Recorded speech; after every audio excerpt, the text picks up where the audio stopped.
Very good morning, dear students. Myself, Dr. Avnish Sharma, Associate Professor in Chemistry, MLV, Government College, Bhilwara. हम लोग एक नया chapter शुरू कर चुके थे, स्पेक्ट्रोस्कोपी। और स्पेक्ट्रोस्कोपी में हम पढ़ चुके थे कि व्हाट इट इज, क्या होती है स्पेक्ट्रोस्कोपी, क्या होती है इलेक्ट्रोमैग्नेटिक रेडिएशन, वेव की प्रॉपर्टीज क्या होती हैं, कौन कौन सी स्पेक्ट्रोस्कोपी में हम डील करेंगे और कौन कौन सी स्पेक्ट्रोस्कोपी होती है और क्यों उनके नाम वो पड़े हैं जिस जो हम बताते हैं। ये एक डायग्राम था जो मैंने लास्ट टाइम पे आपसे डिस्कस किया था, जिसमें कि बताया है कि किस तरह से स्पेक्ट्रोस्कोपी एक अरेंजमेंट है इलेक्ट्रोमैग्नेटिक रेडिएशन का अकॉर्डिंग टू देयर वेवलेंथ और एनर्जी और फ्रीक्वेंसी। ठीक है, तो ज्यादा से कम की तरफ हम चलते हैं, चाहे वेवलेंथ की बात कीजिए चाहे फ्रीक्वेंसी का इसका इन्वर्स हो जाता है ना, तो वो अरेंजमेंट है इलेक्ट्रोमैग्नेटिक रेडिएशन का स्पेक्ट्रम जो होता है। और जो विजिबल रीजन होता है जो हम पढ़ चुके हैं हाइड्रोजन स्पेक्ट्रम के दौरान, लाइमन बामर पाशन स्पेक्ट्रोस्कोपी में, स्पेक्ट्रम में, वो एक बहुत छोटा सा पार्ट है पूरे स्पेक्ट्रम का, जो ये विजिबल और अल्ट्रावायलेट लाइट के अंदर आता है, विजिबल के अंदर आता है। हमें आपके कोर्स में है जैसे microwave, infrared, okay, Raman spectroscopy आदि, तो वो हम पढ़ेंगे। आज हम पढ़ेंगे, एक तो अप्रोक्सीमेशन होता है, बॉन्ड ओपेनहाइमर अप्रोक्सीमेशन कहलाता है, वो अप्रोक्सीमेशन हम जानेंगे क्या होता है। दूसरा, हम आज पढ़ेंगे डिग्री ऑफ फ्रीडम, कि कोई भी मॉलिक्यूल है उसकी डिग्री ऑफ फ्रीडम क्या होती है, उसको दिखाने के लिए कितने हमें कोऑर्डिनेट्स चाहिए, वो उसकी डिग्री ऑफ फ्रीडम कहलाती है। ये आज हम पढ़ेंगे। सबसे पहले बॉन्ड ओपेनहाइमर अप्रोक्सीमेशन या सन्निकटन इसको कहते हैं। पहली ही इसमें एक चीज ध्यान रखने की, ये एक अप्रोक्सीमेशन है ना, ये अप्रोक्सीमेट किया गया कि अधिकतर ऐसा ही होता है, उसको अप्रोक्सीमेट कहते हैं हम। 1927 में दिया गया था। इसका उद्देश्य यही था कि जो इलेक्ट्रॉन है या जो सिस्टम है, परमाणु अणु है, उसकी जो इंटरनल एनर्जी है उसको हम निकाल पाए, किसी भी अणु की जो इंटरनल एनर्जी है उसको हम इजीली निकाल पाए, उसके लिए ये अप्रोक्सीमेशन दिया गया था। तो अगर हम एक किसी परमाणु में देखें तो ये नाभिक होता है और ये इलेक्ट्रॉन होता है ना। इसका सार यही है, मैं आपको संक्षेप में अगर बता दूं तो, कि क्योंकि न्यूक्लियस ये बहुत ही ज्यादा भारी होता है, किसकी तुलना में, इलेक्ट्रॉन की तुलना में। तो इस अप्रोक्सीमेशन में ऐसा मानते हैं कि जब इलेक्ट्रॉन मूव कर रहा है तब न्यूक्लियस स्टेबल है, क्योंकि वो इतना भारी है। हालांकि नाभिक में भी मूवमेंट होता है न्यूक्लियस में भी, लेकिन क्योंकि वो इतना भारी है इन कंपैरिजन टू इलेक्ट्रॉन, ऐसा मान लिया गया है कि जो न्यूक्लियस है उसकी गति स्थिर है, वो स्टेबल है, और अगर वो चल भी रहा है तो उसकी गति का इलेक्ट्रॉन पे कोई प्रभाव नहीं पड़ रहा है। और दूसरी बात, इसी तरह इलेक्ट्रॉन की गति का इस न्यूक्लियस पे कोई प्रभाव नहीं पड़ रहा है, तो दोनों एक दूसरे से इंडिपेंडेंट हैं। ये अप्रोक्सीमेशन है, मोटा मोटा अगर हम बात करें, इन दोनों का आपस में एक दूसरे पे कोई भी प्रभाव नहीं पड़ता है। तो पढ़ें अगर हम, इसके अनुसार एक परमाणु अणु में एक इलेक्ट्रॉन की गति का नाभिक पर कोई प्रभाव नहीं पड़ता, क्योंकि वह नाभिक उससे कहीं अधिक भारी होता है, जैसा कि मैंने आपको बताया। इसी तरह नाभिक की गति का इलेक्ट्रॉन पे कोई प्रभाव नहीं पड़ता है। ठीक है, तो दोनों एक दूसरे से इंडिपेंडेंट है। तो होता क्या है कि जब दो, एक अणु है उसमें ये दो नाभिक हैं, इनके बीच में बंध है सपोज, ठीक है, अगर सपोज वाइब्रेशन हो रहा है, ठीक है, ये पास आ रहे हैं इस तरह या ये दूर जा रहे हैं इस तरह, तो जब वाइब्रेशन हो रहा है उस पर्टिकुलर टाइम पे इलेक्ट्रॉनिक संक्रमण भी हो सकता है और वो एक दूसरे से इंडिपेंडेंट रहेंगे। ठीक है, जैसा कि हमने ऊपर देखा इस डायग्राम में कि यहाँ पर इंफ्रारेड स्पेक्ट्रोस्कोपी या वाइब्रेशनल स्पेक्ट्रोस्कोपी या रोटेशनल वाइब्रेशनल स्पेक्ट्रोस्कोपी होता है, उसकी एनर्जी जो होती है उससे कंपन शुरू हो जाते हैं। वो कंपन तनन भी हो सकते हैं, बंकन भी हो सकते हैं, वो कंपन स्ट्रेचिंग भी हो सकता है, बैंडिंग भी हो सकता है ना, दोनों हिंदी में कहते हैं। तो ये भी हो सकता है। इससे ज्यादा एनर्जी हम बढ़ाते हैं तो वहां पर इलेक्ट्रॉनिक ट्रांजिशन शुरू हो जाते हैं। तो जब इलेक्ट्रॉनिक ट्रांजिशन हो रहे हैं तो उस मॉलिक्यूल के पास ये एनर्जी तो है ही, क्योंकि हमने ज्यादा एनर्जी दी उसको, है ना। तो ये एनर्जी तो उसके पास है ही। जैसे विंडोज होता है ना, इसमें अगर समझिए आप, विंडोज में जो भी नया वर्जन आता है उसमें पुराने सॉफ्टवेयर सारे काम करते हैं, पुराने सॉफ्टवेयर सारे काम करते हैं, जो नया वर्जन है उसमें पुराने सॉफ्टवेयर काम करेंगे, पर पुराने में नए काम नहीं करेंगे, ठीक है। तो यहाँ पर तो इलेक्ट्रॉनिक ट्रांजिशन नहीं होंगे, पर यहाँ पर वाइब्रेशन होते हैं, और वो वाइब्रेशन इन इलेक्ट्रॉनिक ट्रांजिशन से बिल्कुल इंडिपेंडेंट होते हैं, यहाँ ये कहना चाह रहे हैं, ठीक है। तो कंपन से इलेक्ट्रॉन प्रभावित रहते हैं, ठीक है। इसी तरह जो रोटेशन है, मोशन अपन ने बता दिया, पहले होता है ट्रांसलेशन, वो क्वांटाइज नहीं है। दूसरा हो गया रोटेशन, ठीक है। उसके बाद हो गया वाइब्रेशन, तीसरा हो गया इलेक्ट्रॉनिक। ये ट्रांजिशन हो रहे हैं, तो ये तीनों ही अपने आप आपस में इंडिपेंडेंट है, ठीक है। ये एक दूसरे से निर्भर नहीं है कि वाइब्रेशन, अगर इलेक्ट्रॉनिक ट्रांजिशन हुआ तो वाइब्रेशन में दिक्कत हो गई, ऐसा नहीं है। ऐसा क्यों नहीं है वो आगे देखते हैं, अप्रोक्सीमेशन है। तो इस अप्रोक्सीमेशन कुल एनर्जी जो ऊपर भी हम पढ़ चुके हैं कि जो टोटल एनर्जी होता है वो होता है ई घूर्णन, ई रोटेशन हो गया, ई वाइब्रेशन हो गया, इलेक्ट्रॉनिक हो गया, और स्थानांतरण हो गया। क्योंकि स्थानांतरण जो है वो क्वांटाइज नहीं है, उसके लिए बहुत कम एनर्जी चाहिए होती है, बहुत ही कम एनर्जी में मूवमेंट कर जाता है, ट्रांसलेशन जो होता है मॉलिक्यूल का हो जाता है, ठीक है। तो इसलिए इसका ज्यादा योगदान नहीं है। तो अगर हम टोटल माने इंटरनल एनर्जी, तो वो रोटेशन, वाइब्रेशन और इलेक्ट्रॉनिक ट्रांजिशन से मिलकर ही बनी होती है, ठीक। तो अगर बॉर्न ओपेनहाइमर समीकरण लगाया तो इन तीनों की जो ऊर्जा घटक है वो एक दूसरे से असंबंधित है। तो जो चेंज इन रोटेशन है, चाहे चेंज इन वाइब्रेशन है, तभी तो स्पेक्ट्रोस्कोपी दिखाई देती है। चेंज इन इलेक्ट्रॉनिक लेवल है, ठीक है, वो सब अगर ये दें तो ये टोटल एनर्जी हो जाएगी। और इन तीनों की अगर बात करें हम अप्रोक्सीमेशन से, तो इनमें क्या रिलेशन है? तो रिलेशन ये होता है कि delta E vibration into 10 to the power 3 is almost equal to 10 to the power 6 of rotational energy, और ये बराबर है इसके इलेक्ट्रॉनिक एनर्जी। तो इतना ज्यादा डिफरेंस है, ये 10 to the power 3 है, ये 10 to the power 6 है, और ये इलेक्ट्रॉनिक। तो एक घूर्णन के दौरान जब एक रोटेशन हो रहा है, उस दौरान 10 to the power 3 कंपन हो सकते हैं। तो इतनी जल्दी जल्दी वो कंपन होते हैं। कंपन का मतलब क्या है, जब अपन आगे पढ़ेंगे, डील करेंगे, तो आपको समझ में आएगा कि जब मैं कंपन बात कर रहा हूं तो इस तरह एनर्जी लेवल्स बने हुए हैं। तो सपोज यहाँ 1 2 3 4, जैसा इलेक्ट्रॉनिक ट्रांजिशन में आपने पढ़ा है ना, के एल एम एन, उसी तरह वाइब्रेशन लेवल के भी एनर्जी लेवल अलग अलग बने हुए हैं, उनका काउंटर नंबर अलग होता है, ठीक है। न्यूज से थोड़ी नोट करते हैं हम। तो यहाँ पर जो ट्रांजिशन हो रहा है, ये ट्रांजिशन सपोज 1 से 2 में गया है ना, 2 से 3 में गया, इस तरह ट्रांजिशन हो रहे हैं। वो ट्रांजिशन इतने फास्ट होते हैं कि उनसे रोटेशनल ट्रांजिशन पे कोई असर नहीं पड़ता है। इसी तरह इलेक्ट्रॉनिक ट्रांजिशन इतने फास्ट होते हैं कि उस पे वाइब्रेशन का कोई असर नहीं पड़ता है। तो बॉर्न ओपेनहाइमर एप्रोक्सीमेशन यही कहता है कि तीनों एक दूसरे से इंडिपेंडेंट है, ठीक है।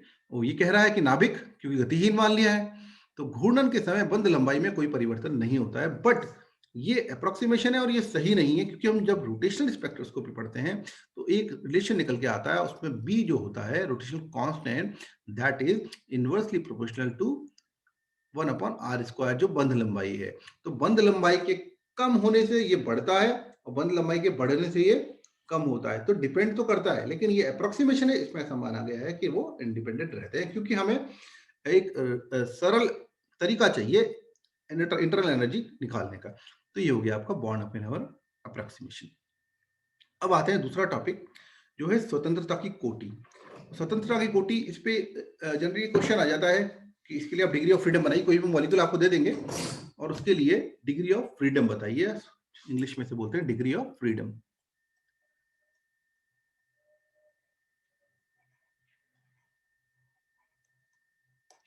ओके, तो डिग्री ऑफ फ्रीडम क्या चीज है? डिग्री ऑफ फ्रीडम वो है किसी भी एक पार्टिकल की हमें अगर स्थिति बतानी है कि वो यूनिवर्स में कहाँ है, तो उसको बताने के लिए हमें कितने कोऑर्डिनेट्स चाहिए, कितने निर्देशांक चाहिए, वो कहलाती है डिग्री ऑफ फ्रीडम।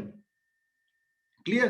तो हम एक मॉलिक्यूल को एक पार्टिकल ही मान रहे हैं, तो एक मॉलिक्यूल को दिखाने के लिए, दर्शाने के लिए कितने कोऑर्डिनेट होंगे कि हम बता पाए कि मॉलिक्यूल स्पेस में इस जगह है, ठीक है, वो डिग्री ऑफ फ्रीडम कहलाती है। तो जैसे एक पार्टिकल, जैसे एग्जांपल लिया है आपने, सपोज एक पार्टिकल है, वो पार्टिकल सीधी लाइन में ही जा रहा है, ठीक है, तो हमें एक ही कोऑर्डिनेट चाहिएगा कि वो पार्टिकल एक ही लाइन में जा रहा है, एक कोऑर्डिनेट चाहिए।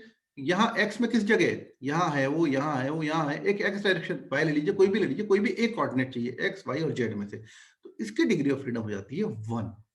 ठीक है, सिर्फ एक कोऑर्डिनेट से हम एक सीधी रेखा में चलने वाले पार्टिकल को दर्शा सकते हैं। लेकिन यदि वही पार्टिकल दो एक तल में गति कर रहा है, इस सीधी के साथ में वो इधर इधर भी जा सकता है, एक तल में, एक ही प्लेन में है ना, इधर इधर इधर, ऊपर नहीं जा रहा है, इसी प्लेन में जा रहा है, तो क्या होगा, तो हमें दो कोऑर्डिनेट चाहिए। वो कौन कौन से, एक्स और वाई। ठीक है, तो एक पार्टिकल तो सीधा जा रहा था, उसके लिए तो एक कोऑर्डिनेट से काम चल गया, एक्स डायरेक्शन से। लेकिन वही पार्टिकल अगर इस तरह एक सेम प्लेन में, इस प्लेन इन द जो पेपर का प्लेन होता है उसमें समझ लीजिए, उसमें मूव कर रहा है, तो 2 डायमेंशनल हो गया ये, दो निर्देशांक से इसका हम बता सकते हैं। लेकिन यदि एक मॉलिक्यूल जो कण है, कण से उसको मैंने कंपेयर कर लिया है, और रियलिटी यही है कि मॉलिक्यूल तो 3 डायमेंशन में घूम रहा है, त्रिविम में कहीं भी, वो ऐसा तो नहीं है प्लेन में ही रहेगा भाई, ये मॉलिक्यूल सिर्फ यहीं थोड़ी घूमेगा, ये तो ऊपर नीचे आगे पीछे सब जगह जाता है। तो ऐसे कण जो बिल्कुल इंडिपेंडेंटली इस त्रिविम में घूम रहे हैं, ठीक है, उनकी स्थिति बताने के लिए हमें 3 कोऑर्डिनेट चाहिए होते हैं, तीनों कोऑर्डिनेट्स चाहिए होते हैं, एक्स वाई एंड जेड, और उनकी स्वतंत्रता की कोटि होती है 3।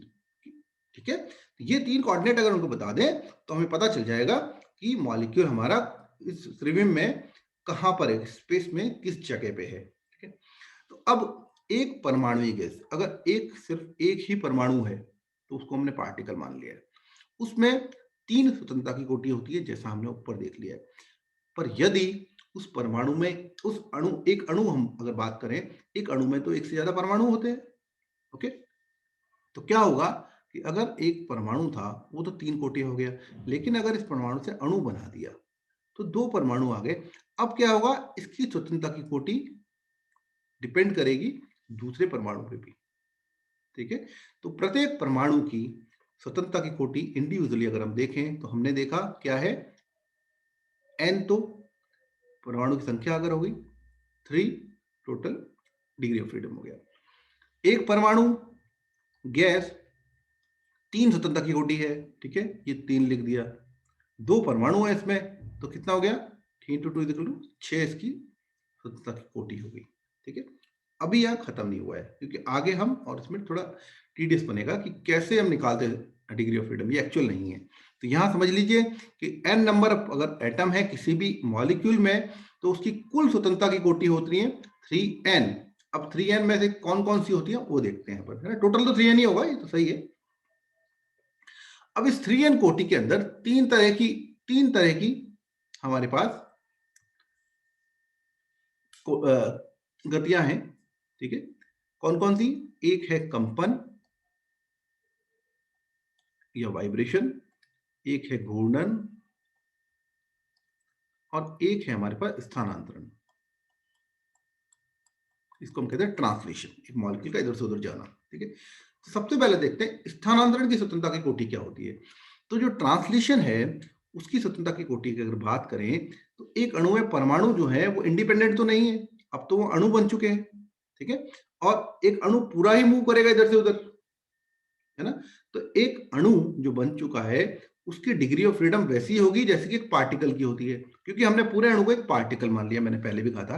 तो total degree of freedom translation motion के लिए, स्थानांतरण के लिए किसी भी अणु की कितनी होती है, जितनी एक पार्टिकल की होती है, 3।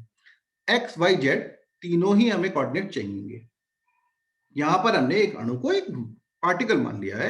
एक पार्टिकल तो उसका सेंटर ऑफ ग्रेविटी से मूव करता है, और 3 डायमेंशन में जा रहा है, और त्रिविम में जा रहा है, तो वो इधर इधर इधर जाएगा, तो तीनों कोऑर्डिनेट चाहिए, एक्स वाई जेड, सिंपल। तो हो गया, अगर n उसमें नंबर ऑफ एटम है किसी अणु में, ठीक है, तो उसके लिए स्थानांतरण की कोटि कितनी हो जाएंगी, 3 फिक्स हो जाएंगी उसमें। और टोटल बची कितनी है, अब टोटल थी हमारे पास 3n, इसमें से 3 हो गई हमारी स्थानांतरण की। तो जो बची हुई है वो किसकी है, कंपन प्लस घूर्णन की। ठीक है, तो स्थानांतरण हमारा कवर हो गया, स्थानांतरण की 3 स्वतंत्रता कोटि होती है। दूसरा ये हमें निकालना है मान लो कंपन का, तो हम घूर्णन की निकाल लेते हैं, कंपन की जो बाकी बची होंगी वो वाइब्रेशन की होंगी। तो घूर्णन के लिए क्या होता है, घूर्णन के लिए 3 केसेस हैं। पहला केस, एक कोई डाई एटॉमिक मॉलिक्यूल है, कोई द्विपरमाणुक अणु है जो कि एक्स एक्सिस पे है, तो वो दो तरह से घूर्णन कर सकता है। बहुत ही सिंपल है समझना। ये एक सपोज एक मॉलिक्यूल है, ये एक्स है इसका और ये वाई है सपोज, ठीक है। तो ये क्या कर रहा है, ये घूर्णन कर रहा है। तो एक तो इसका घूर्णन ऐसे हो सकता है और एक घूर्णन हो सकता है ऐसे, ठीक है। तो एक सपोज एक्स डायरेक्शन में और एक है सपोज, सॉरी एक एक एक्स डायरेक्शन में और एक सॉरी एक वाई डायरेक्शन में और एक जेड डायरेक्शन में, सॉरी सॉरी। एक तो हो गया, ये एक्स एक्सिस में तो है ही कुछ मॉलिक्यूल, ये हो गया वाई और ये हो गया जेड सपोज, ठीक है। तो 2 डिग्री ऑफ फ्रीडम इसके लिए चाहिए किसी भी डाई एटॉमिक मॉलिक्यूल के लिए। तो स्वतंत्रता कितनी होती होगी, 2 हो गई इसके लिए, ठीक है। तो बाकी बचा जो है वो किसकी है, कंपन की है। इस केस पे देखें हम, इस केस पे क्या होता है जब एक एक रेखीय, एक कोई बहुपरमाणिक है, मतलब पॉली एटॉमिक मॉलिक्यूल है जो, जिसमें कि 2 से ज्यादा मॉलिक्यूल्स हैं, 2 से ज्यादा परमाणु हैं, ऐसे मॉलिक्यूल जो होते हैं उनमें क्या होता है, जैसे कार्बन डाइऑक्साइड CH2, ऐसे लीनियर जो मॉलिक्यूल है सपोज, ये जो सपोज ये लीनियर मॉलिक्यूल है हमारा, इस मॉलिक्यूल में वैसी ही गतियां होंगी जैसी कि हमने अभी देखा था डाई एटॉमिक मॉलिक्यूल में, क्योंकि ये भी लीनियर है। तो वैसे ही एक वाई डायरेक्शन में और एक जेड डायरेक्शन में, तो 2 इसके कोऑर्डिनेट हो गए। तो बाकी कितना बचा, 3n माइनस 3 माइनस 2। अगर ये नॉन लीनियर है, अरेखीय है, तो इसमें तीनों लंबवत अक्षों पे गति हो सकती है। एक्स पे भी होगी, ये देखिए ये जो है मॉलिक्यूल सपोज H2O है, तो ये एक्स में भी कर सकता है, वाई में भी कर सकता है, जेड में भी कर सकता है, तीनों है। ये जेड में हो रही है गति, ये वाई में हो रही है और ये एक्स में हो रही है, तो तीनों में गति कर सकता है। तो इसके लिए स्वतंत्रता की कोटि हो गई 3। किसकी पढ़ रहे हैं अपन, ये घूर्णन की। तो एक डाइएटॉमिक मॉलिक्यूल में हो गई 2, एक रेखीय परमाणु में हो गई, पॉलीएटॉमिक मॉलिक्यूल में हो गई 2, लेकिन एक नॉन लीनियर पॉलीएटॉमिक परमाणु में होगी वो 3, ठीक है। तो अगर हम बात करें कंपन की स्वतंत्रता कोटि, तो घूर्णन की हमें पता है, स्थानांतरण की हमें पता है, तो कंपन की स्वतंत्रता कोटि निकाल सकते हैं। तो कंपन की जो स्वतंत्रता कोटि होती है वो 2 तरीके की होती है। यहीं पे सवाल आता है, सवाल ऐसे ही आता है कि इस मॉलिक्यूल में कितनी डिग्री ऑफ फ्रीडम है, वो कैसे निकालेंगे। वो हमें सिर्फ ये पता होना चाहिए कि वो लीनियर है या नॉन लीनियर है। अगर वो लीनियर है, रेखीय परमाणु है, तो क्या होगा, रेखीय परमाणु में टोटल नंबर ऑफ जो होता है डिग्री ऑफ फ्रीडम, वो हमने देखा 3n होता है, ठीक है। n नंबर ऑफ एटम अगर है किसी भी मॉलिक्यूल में, तो 3n उसका टोटल होता है। उसमें तो 3 चले गए हमारे ट्रांसलेशन मोशन में, स्थानांतरण में, ठीक है। अगर वो रेखीय है तो 2 और जाएंगे किसमें, घूर्णन में। तो जो बाकी बचा है वो है 3n माइनस 5। ये है कंपन, किसमें, रेखीय बहुपरमाणुक अणु में। और ऐसे ही अगर वो नॉन लीनियर है तो 3n तो टोटल हो ही गए, 3n में से 3 गए ट्रांसलेशन में, जो हमने ऊपर पढ़ा एक्स वाई जेड तीनों चाहिए, और बाकी 3 भी गए इसको घूर्णन को बताने में एक्स वाई जेड में। तो ये हो गया 3n माइनस 6। तो अब कोई भी सवाल अगर आता है कि भैया H2O की सपोज हाइड्रोजन H2O की जल की हमें डिग्री ऑफ फ्रीडम बताइए, तो क्या होगी, क्योंकि ये नॉन लीनियर है तो ये वाला फॉर्मूला लगेगा। कितने इसमें एटम है, 3, तो 3 इंटू 3 माइनस 3, ये हो जाएगा कितना, 6, सॉरी 3 इंटू 3, ओके 6। तो इसकी डिग्री ऑफ फ्रीडम हो जाएगी कितनी, 6।